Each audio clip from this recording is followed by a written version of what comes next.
믿기 어려울지 모르지만 토트넘 호스퍼가 프리미어리그 마지막 경기에서 승리했습니다. 그들은 24라운드 브렌트포드와의 원정 경기에서 2골을 넣고 무실점으로 승리했습니다. 올 시즌 브렌트포드 홈에서 무득점을 올리게 한 건 토트넘이 처음이었습니다. 믿기 힘들겠지만 그게 2주 전이었습니다. 그 이후 토트넘은 2연패를 당하면서 고개도 못 들 정도로 최악의 상황이 되었는데 그 2연패는 리그와 상관없는 컵 대회들이었습니다. 이미 물 건너갔습니다. 리버풀, 뉴캐슬 중에 누가 우승하든 상관없고 그냥 토트넘이 범접할 수 없었던 리버풀이 우승해야 그나마 속이 덜 쓰릴 것 같습니다. FA 이제 16강이 설마 진짜 어이없게 메뉴가 지난 시즌에 이어 또 우승하는 일이 생기지 않겠죠? 네, 그 대회도 그냥 맨시티가 우승했으면 좋겠습니다. 범접할 수 없는 팀들이 우승해야 속이라도 덜 쓰이죠. 컵 대회를 배제하면 토트넘은 리그에서 승리한 후에 연승 도전인 겁니다. 기억이 나지 않을 수도 있습니다.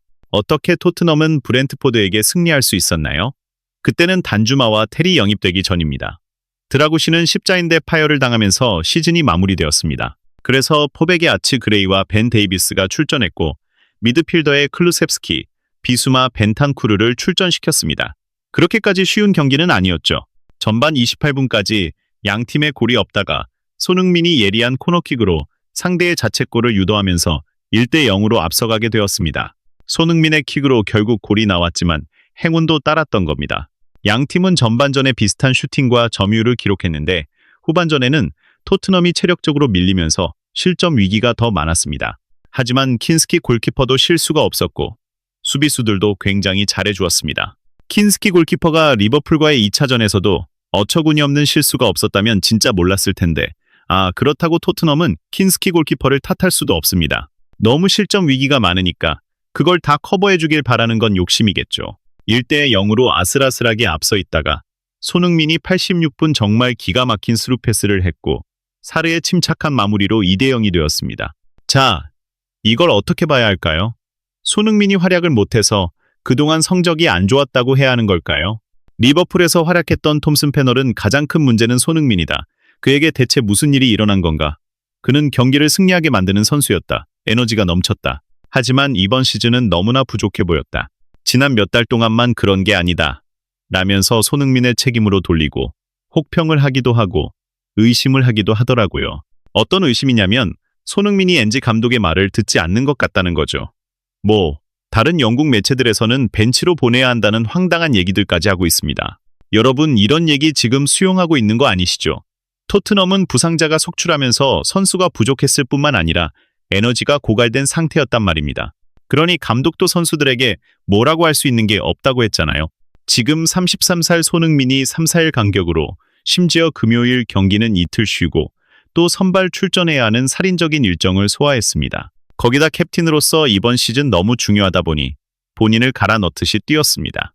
전방 압박은 무의미할 정도로 손흥민 혼자만 했습니다. 압박도 팀워크가 맞아야 통하는 건데 동료들이 같이 해줄 에너지가 없다 보니까 손흥민도 에너지가 고갈됐죠. 팀을 도우려고 했던 모든 플레이가 팀이 제대로 작동하지 않는 상태에서 나온 겁니다. 그런 손흥민에게 뭐라고요?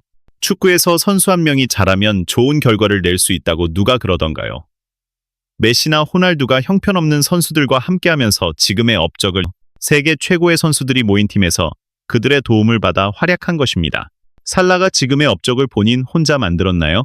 리버풀의 안정적인 수비, 미드필더들의 헌신, 그리고 체력과 부상 관리를 통해서 팀이 안정적이어서 살라도 활약할 수 있었던 겁니다.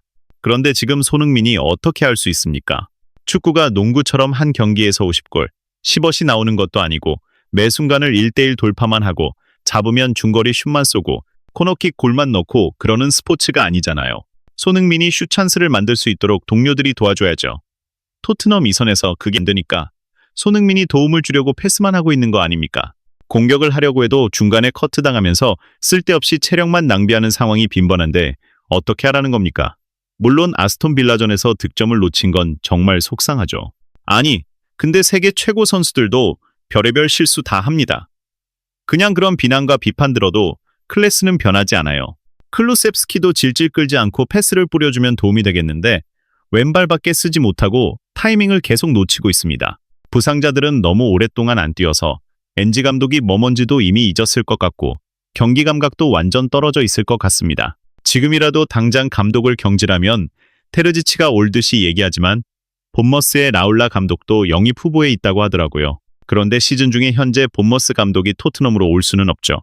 네, 그 과정도 시즌 종료 후일 것입니다. 근데 분명 토트넘 선수들이 본머스 선수들보다 몸값은 더 비싸거든요. 그런데 본머스 팀 성적이 굉장히 좋고 강팀들도 힘들게 할 만큼 조직력이 좋습니다. 토트넘은 에너지가 고갈됐을 뿐만 아니라 개인 능력이 떨어져서 위기를 극복 못한다고 했다 보니까 그럼 본머스는 왜 이렇게 잘 돌아가는지 의문을 가져야겠죠. 토트넘은 본머스와의 전반기 경기에서 패배했고 본머스가 슈팅을 21개나 기록했습니다. 점유율에서는 밀렸지만 본머스가 모든 면에서 우위를 보였습니다. 최소 3골은 실점할 수도 있었습니다. 코너킥 세트피스가 아주 준비가 잘 되어 있어서 전반 초반에 득점이 터졌고 토트넘이 동점골을 넣어보려고 달려들었지만 역으로 당하는 상황이 더 많았습니다. 토트넘의 패스 성공률은 81% 수준이었지만 패스 플레이는 토트넘이 더 나았습니다. 변방 국가들에서 성과를 낸 엔지 감독은 프리미어리그에서 검증되지 않았고 지금 이 지경이 되었지만 본머스 감독은 프리미어리그에서 검증된 감독입니다. 그러면 무조건 라울라 감독이 토트넘을 2년간 준비시킨 엔지 감독보다 낫다? 이건 분명 조심해야 하는 부분이 있습니다. 엔지 감독은 티미리그 경기만 치렀을 때 성적을 낸 감독입니다. 그때도 부상자가 많아 어려움을 겪었고 수를 익히면서 4위까지 오르지 못했지만 절반의 성공을 거뒀습니다. 오히려 2년 차에는 또 다른 경험을 하게 된 거죠. 유로파리그를 병행해야 했습니다. 하필 엔지 감독은 유로파리그 경력이 없습니다.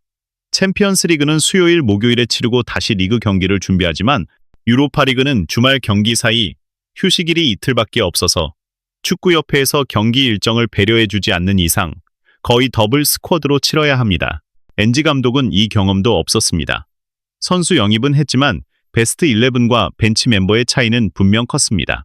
그러니까 유로파리그, 카라바오컵 다 힘겹게 이어가게 되었고 돌파구가 없어서 주전 선수들이 혹사를 당해야 했습니다. 라울라 감독도 똑같은 상황이 됩니다. 라울라 감독도 일주일에 한 경기만 치르기 때문에 최대한 베스트 라인업을 구성해서 성과를 내고 있지만 유럽 대항전이 포함될 경우 전혀 다른 상황이 됩니다.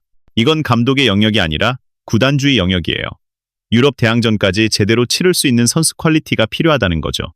이번 시즌 지로나, 브레스트 같은 팀들만 봐도 유럽 대항전을 병행한 순간 리그에서 자멸해버리잖아요. 레알 소시에다드도 마찬가지입니다. 레알 소시에다드는 2년 전에 9패, 지난 시즌 10패를 당했는데 올 시즌은 벌써 12패입니다. 유로파리그에서도 힘을 못 쓰면서 플레이오프를 치르고 있고 덴마크의 미투일란을 상대로 승리를 하면서 16강 진출의 희망을 갖게 되었습니다.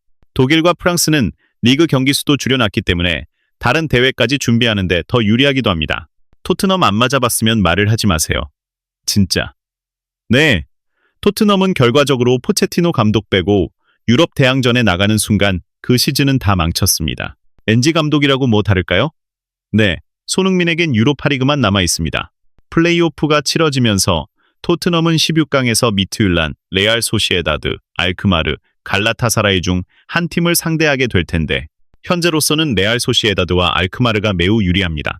알크마르가 갈라타사라이에게 4득점을 하면서 4대1로 이겼기 때문에 역전이 매우 어렵고 레알 소시에다드는 원정에서 미트율란을 이겨 한 발짝 더 앞서 있습니다. 토트넘은 지금 이전과는 다른 시즌을 보내고 있습니다. 이전에는 리그를 살리면서 유럽 대항전을 치렀다면 올 시즌은 리그를 포기하고 유럽 대항전에 집중하는 모습입니다. 지금 토트넘이 정예 멤버로 이 팀들을 상대한다고 보십시오. 자, 그렇죠? 희망을 가져봅시다. 이해씨 영상이 마음에 드시나요? 좋아요 마유티, 구독 데일리, 공유를 눌러 저희를 지원해주세요.